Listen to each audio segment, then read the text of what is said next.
Għaqdiet tal-armar tal-festi jistgħu japplikaw għal fondi li ġebu mnedija it-tlieta wara nofsinhar mill-Kunsill Malti għall-Arti. Permezz ta' dan l-investiment li jleħħaq il-150,000 euro, numru ta' għaqdiet tal-armar fil-lokalitajiet ta' pajjiżna jistgħu japplikaw biex fost oħrajn jixtru bandalori, festuni u pavaljuni li jżejnu t-toroq fil-ġimgħa tal-festa. Iċ-ċermen tal-Kunsill Malti għall-Arti Albert Marshall tenna li l-finanzi miġbura mill-laqdiet kienu limitati wkoll. U għalhekk, permezz dawn il-fondi, laqdiet jistgħu jkomplu bix-xogħol tagħhom.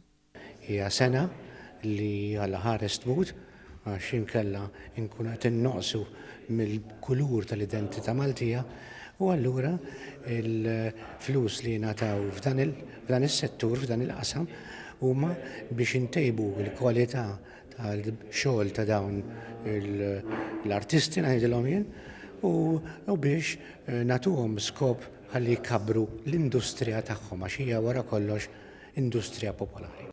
Is-Sur Marshall sostna wkoll li xogħol il-volontira ma jaqafx anke jekk għal din is-sena mhux se jsiru l-festi.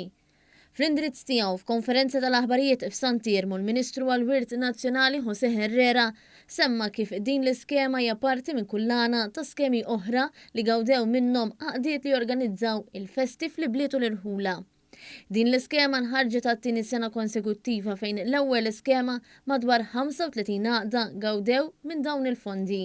Aħna l-iskop tal-iskema wessajni ħafna, jiġifieri kważi anke xogħol strutturali fil-każini f'dawn it-tip ta' clubs jistgħu jibbenefikaw għalih.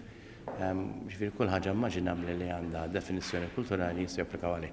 L-applikazzjonijiet għal din l-iskema li jistgħu jiġu aċċessati mis-sit tal-Kunsill Malti għall-Arti se jgħalqu fit-2 ta' Lulju.